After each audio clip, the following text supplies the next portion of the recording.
Hello, നിങ്ങളിപ്പോൾ കണ്ടുകൊണ്ടിരിക്കുന്നത് commission ദിവസത്തെ കുറച്ച് കാര്യങ്ങളാണ് കേട്ടോ. അന്ന് കമ്മീഷൻ തിരക്കിലൊക്കെ നിൽക്കുമ്പോൾ ഡെഫിനറ്റ്ലി നമുക്ക് കമ്മീഷൻ അറ്റൻഡ് ചെയ്യുന്നവർക്ക് വീഡിയോസ് എടുക്കാൻ പറ്റാറില്ല.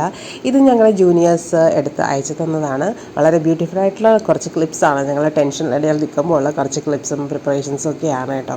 ഈ കമ്മീഷൻ B.Ed കമ്മീഷൻ എന്ന് പറയുമ്പോൾ അത് ഒരു 3 ദിവസത്തെ കുറച്ച് ടെൻസ്ഡ് ആയിട്ടുള്ള നമ്മുടെ വർക്ക്സൊക്കെ നമ്മൾ ഈ 2 വർഷം ചെയ്ത നമ്മുടെ വർക്ക്സ് അപ്രോക്സിമേറ്റ്ലി 2 വർഷമില്ല, നമ്മൾ അപ്രോക്സിമേറ്റ്ലി 17 months ആണ് ഈ കോഴ്സിൻ്റെ ഡ്യൂറേഷൻ എന്ന് പറയുന്നത്. 2 വർഷമെന്ന് പറഞ്ഞാലും അത്രയേറെ മന്ത്സ് ഇല്ല. അപ്പോൾ അത്രയും ദിവസം കൊണ്ട് നമ്മൾ ചെയ്ത വർക്ക്സും കാര്യങ്ങളൊക്കെ അന്ന് സബ്മിറ്റ് ചെയ്യുന്നതാണ്.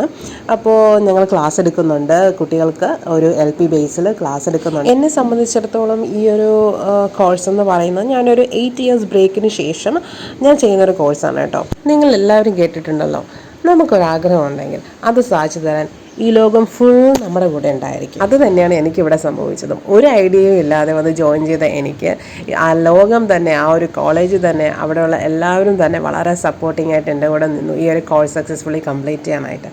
അപ്പോൾ ഇതൊരു ബ്ലെസ്സിങ്സ് ആയിട്ടാണ് കേട്ടോ ഞാൻ കരുതുന്നത്. വളരെ കുഞ്ഞിലേ മുതലല്ലേ എൻ്റെ ഒരു ആഗ്രഹമായിരുന്നു ടീച്ചിങ് പ്രൊഫഷൻ. പക്ഷേ പാതി വഴിയിൽ എവിടെയോ അത് ഡ്രോപ്പ് ചെയ്യപ്പെട്ടു. പക്ഷേ എൻ്റെ മനസ്സൊരിക്കലും അത് കളയാൻ അനുവദിച്ചില്ല. ഞാൻ കുഞ്ഞിലേ മുതൽ കണ്ടു വളർന്നതാണ്. എൻ്റെ അമ്മയും ഒരു ടീച്ചറായിരുന്നു. അപ്പോൾ ഞാനും എൻ്റെ സിസ്റ്ററും അമ്മയും നമ്മൾ 3 പേരും ചേർന്നായിരുന്നു എന്നും സ്കൂളിൽ പൊയ്ക്കൊണ്ടിരുന്നത്. ഒരേ സ്കൂൾ ബസ്സിൽ പോകുന്നു, ഒരേ സ്കൂൾ ബസ്സിൽ തിരിച്ചു വരുന്നു. ആ ദിവസങ്ങളൊക്കെ ആലോചിക്കുമ്പോൾ ഇപ്പോഴും ശരിക്കും വിഷമം തോന്നുന്നു, മിസ് ചെയ്യുന്നു ആ ദിവസങ്ങൾ. വളരെ ഇന്നലെ നടന്ന പോലെയാണ് പല കാര്യങ്ങളും എൻ്റെ മനസ്സിൽ ഇന്നും ലൈവായിട്ട് നിൽക്കുന്നത്. സോ എനിക്ക് നിങ്ങളോട് പറയാനുള്ളത്, നിങ്ങൾക്കൊരാഗ്രഹമുണ്ടെങ്കിൽ അത് ജെനുവിൻ ആണെങ്കിൽ ഉറപ്പായിട്ടും നിങ്ങളത് ചേസ് ചെയ്യണം. Better to be late than never. Bye by.